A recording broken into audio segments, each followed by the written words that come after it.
Hello and welcome to Amjad Academy. Today we are going to discuss the next reagent in our reagent series is our pyridinium dichromate, that is PDC. So here I am going to discuss the PDC with you people. This PDC, it is also known as Conforth reagent. This Conforth, it is a name of scientist. Here it is the name of scientist Sir John Workup Conforth discovered this our reagent in 1962. This Conforth, it is a Australian scientist.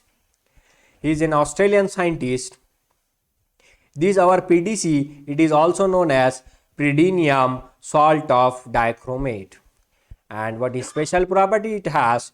It is a solvent dependent. So here is a puzzle for us in our competitive exam.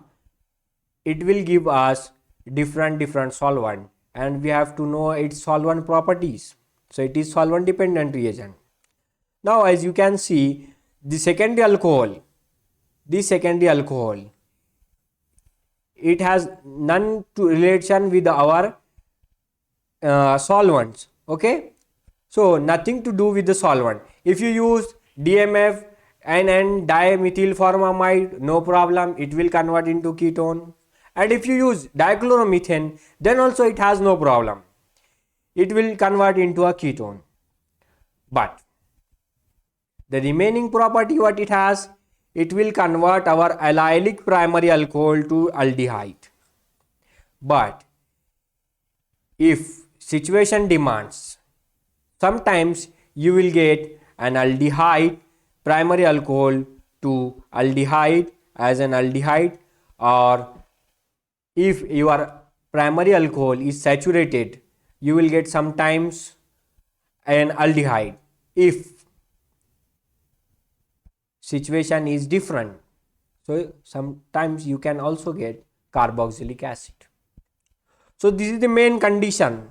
I will discuss this condition after the preparation of our Conforth reagent. So we'll see its preparation first, then I will show you what special aspect it has. And you know what, this property, it plays an important role in our competitive exam. From this point they will ask the questions. So first we will see its preparation, because preparation is worthy before studying its application. So we'll move towards its preparation. Now in preparation, what it requires a chromium trioxide, and it needs a water molecule and one pyridine. It requires pyridine.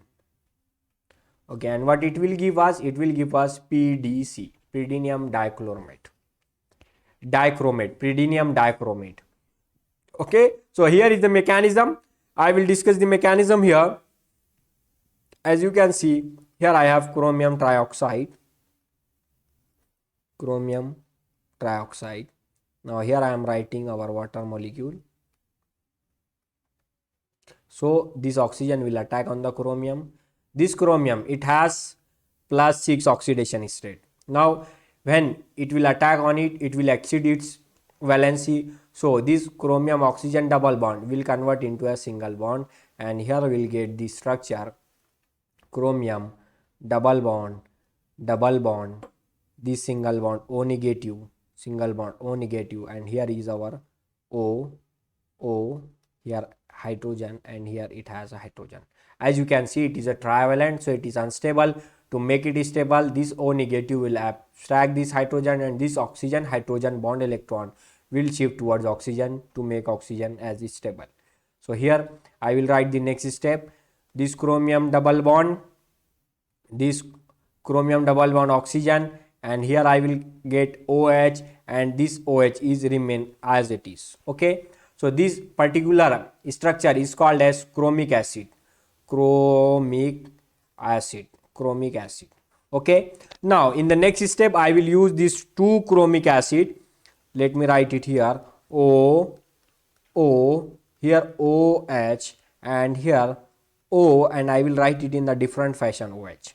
Now here we have chromium double bond O, here OH, and here OH, here double bond O. As you can see, these two are same. Okay, now this oxygen will attack on the chromium. this chromium oxygen double bond will convert into a single bond, and here I will get the structure OH single bond, chromium double bond, O double bond, O, and then O single bond, H, this positive, then single bond, then chromium, then double bond, O, then OH, and then OH. Can you see these R of chromium? Yes, you can see it. Okay, now here I have O negative. Okay, now as you can see, this oxygen is a trivalent. To make it stable, what we'll do, this O negative will abstract this hydrogen, and this hydrogen oxygen bond electron will shift towards oxygen, and what we'll get, I will write it here. This is our structure O single bond chromium double bond O double bond O, then O, then I have chromium double bond O, then OH, then OH, and this OH, this newly formed OH, I am writing it here. Okay, now in the next step, what we'll do, I will write this structure again. I will write this structure in the next slide. Okay, don't worry, be with me, don't go anywhere. Let me write it here. Okay, this is our HO, this is chromium, this double bond as it is, this double bond as it is, here oxygen as it is, here chromium as it is, chromium double bond as it is, here we have 3 hydroxyl group OH, and here OH. Now look at here, these two structure are same.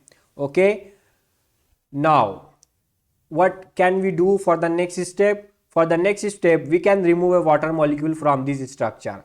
So this oxygen lone pair will shift towards chromium oxygen to make double bond, and this hydroxyl group will remove by taking this proton. So what we'll get? We'll get H2O water molecule here, and the structure will be OCr double bond O, and here we have double bond O.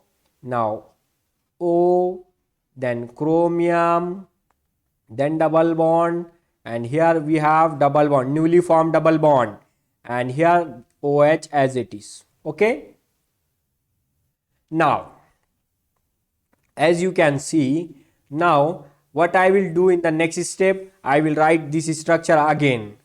I am writing this structure H, then O, then chromium double bond O double bond O, here I am writing O, then chromium double bond O, this double bond, I am writing this double bond at the place of OH, and at the place of double bond O I am writing OH. Why I am writing this, you will get in the next step it.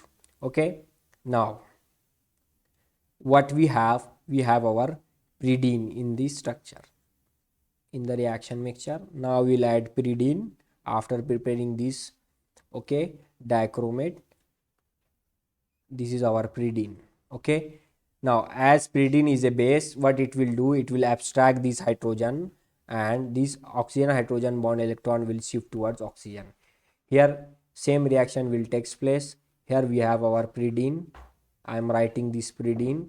Okay, this pyridine is a base, it will abstract this hydrogen, and this oxygen hydrogen bond electron will shift towards oxygen. Okay, now in the next step, what I will get here chromium double bond O, then double bond O, here I am writing O, here I am writing chromium, here I am writing double bond O, then double bond O. Now you will tell me, sir, what you have done? Now look at here, this O negative I will write it above, O negative, and here I will write O negative. Okay, now what we have, this our pyridinium ion. Okay, this pyridinium ion is a positive in charge. Now I am writing it again here, this H, and then our pyridinium ion. Okay, so it has positive charge here. Okay, So this is the structure of our PDC. We can simply write it as, now I am writing this pyridinium ion as PYH. Okay, now what simple structure we will get? Double bond O, single bond O negative, then O, and then Cr double bond O, single bond O negative. Now as you can see this structure, now I am writing this pyridinium ion as Py, pyridine as it is, and it has hydrogen, so it has become the pyridinium ion, so it is positive charge. Now here I will write Py positive with hydrogen. Okay, so this is the structure of our PDC. This structure and this structure is same, just the difference of writing pyridinium ion. Okay, so this was the preparation related to our PDC, pyridinium dichromate. Now what special aspect we were going to discuss here is but depending upon the condition, saturated primary alcohol gives either an aldehyde or a ketones. Oh sorry, I have to write it here, carboxylic acid.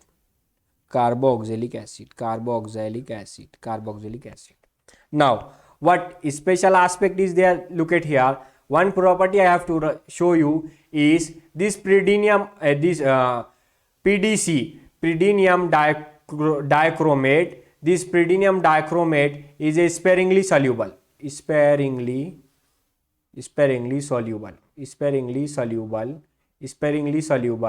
in what? In DCM, dichloromethane, CH2Cl2.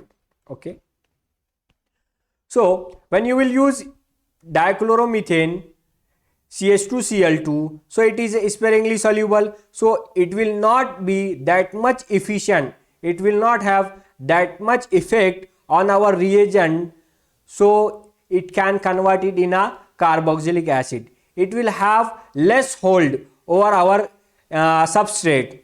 So what substrate we were using is a saturated primary alcohol. We are using here. So if you use saturated primary alcohols and you have used the solvent as a dichloromethane, so as this PDC is a sparingly soluble in it, so it will not have that much hold over our substrate, so it will definitely will give us an aldehyde. So but what this but is very important here. Okay, if you use a DMF and dimethyl formamide, okay, so this our PDC, it is completely soluble in our DMF, completely soluble. So if it is completely soluble, so it will have much hold over our substrate. What substrate we are using? Saturated primary alcohol. So if it has much hold over our substrate, so it will give us further oxidation, and by further oxidation we will get carboxylic acid. So this is the importance it has, this is the special effect it has. So here we will get the questions in our competitive exams. What will happen if you will use DCM or DMF? Because it is sparingly soluble, so it will not have that much hold over our substrate, and it will give just an aldehyde. But if you get it, if this PDC get completely dissolved in our DMF, so it will have much hold over our substrate, and it will give us further oxidation, and by further oxidation of aldehyde we will get an carboxylic acid.